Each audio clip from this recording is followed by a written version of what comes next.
আমরা কি red carpet বিছিয়ে অনুপ্রবেশকারীদের স্বাগত জানাবো? হেফাজত থেকে উধাও হয়ে যাওয়া 5 জন রোহিঙ্গাকে নিয়ে দায়ের মামলার প্রেক্ষিতে মঙ্গলবার এমনই কড়া মন্তব্য করলেন সুপ্রিম কোর্টের প্রধান বিচারপতি সূর্যকান্ত। এসআইআর আবহে দেশ জুড়ে রাজনীতির ভরকেন্দ্রে রয়েছে অনুপ্রবেশ ইস্যু। ভোটার তালিকার নিবিড় সংশোধনের সঙ্গে এই মামলার কোনো সম্পর্ক না থাকলেও এমন একটা সময়ে সুপ্রিম কোর্টের প্রধান বিচারপতির এই মন্তব্য অত্যন্ত তাৎপর্যপূর্ণ।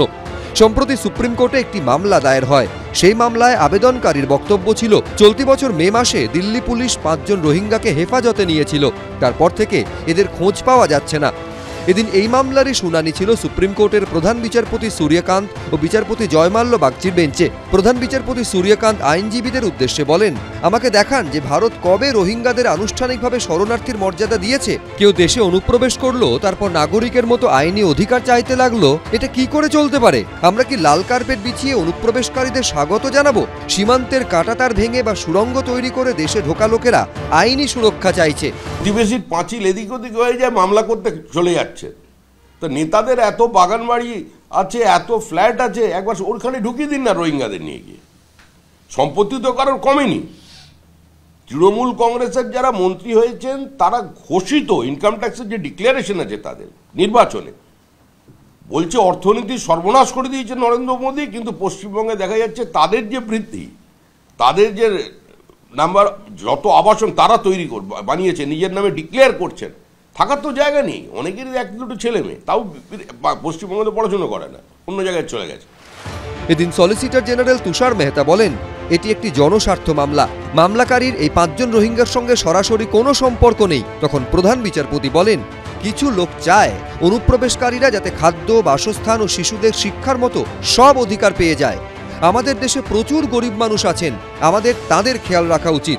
দেশের সম্পদের ওপর তাদের অধিকার আছে।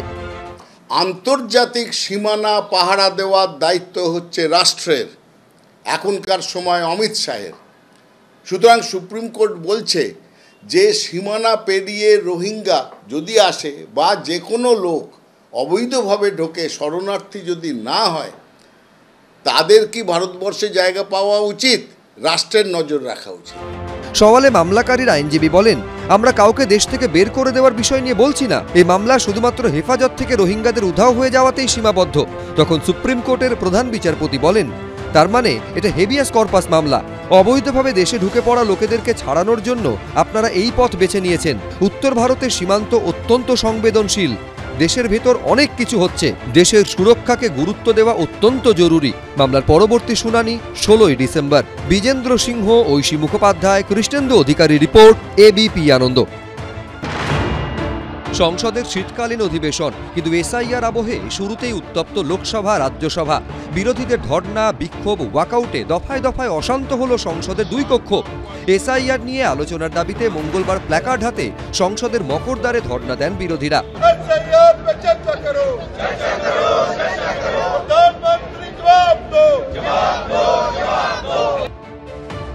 ধর্নায় উপস্থিত ছিলেন রাহুল গান্ধী, সোনিয়া গান্ধী, রাজ্যসভার বিরোধী দলনেতা মল্লিকার্জুন খাড়গে, প্রিয়ঙ্কা গান্ধীরা। आप लिस्ट बदल रहे हो, सारी वोटर लिस्ट बदल रहे हो, तमाम लाखों लोगों को काट रहे हो लिस्टों पे से, वोट चोरी हो रही है, तमाम इश्यूज हैं, तो क्या हम चुप रहें? हम किसी भी बात पे न बोलें? कैसे हो सकता है? তৃণমূলের তরফে ধর্নায় ছিলেন সাংসদ মমতা ঠাকুর, বাপি হালদার।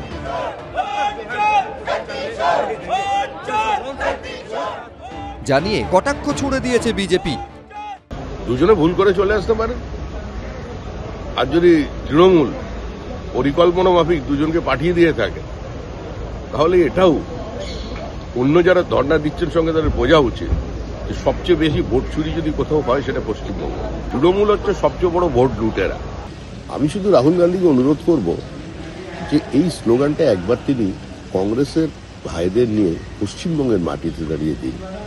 সঙ্গে তৃণমূল কংগ্রেসকে নিয়েছেন, ভোট চোর গদ্দি ছোড়। চোর কি? তৃণমূল তো ভোট ডাকাত। তো রাহুল গান্ধীজি আরেকটা জিনিস প্রমাণ রেখেছেন যে যখন কেন্দ্র সরকার বলছে এসআর, তো নিজে বিজেপি স্টেটের গুলোর ভোটের লিস্ট ঠিক নেই। তো এখানেও বিজেপি সরকার নিজের একটা লিডারশিপ রোল নেওয়ার উচিত ছিল। বিজেপি সরকার নিজের রাজ্যতে আগে স্টার্ট, তাহলে ওরা একটা লিডারশিপ কনফিডেন্স দেখাতে পারতো।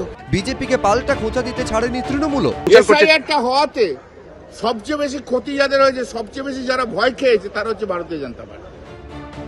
শেষ অবধি স্পিকার ওম বিড়লার ঘরে বৈঠকের পর সিদ্ধান্ত নেওয়া হয় মঙ্গলবার বেলা 12টা থেকে নির্বাচনী সংস্কার নিয়ে লোকসভায় আলোচনা হবে। বিজেন্দ্র সিংহ, এবিপি আনন্দ।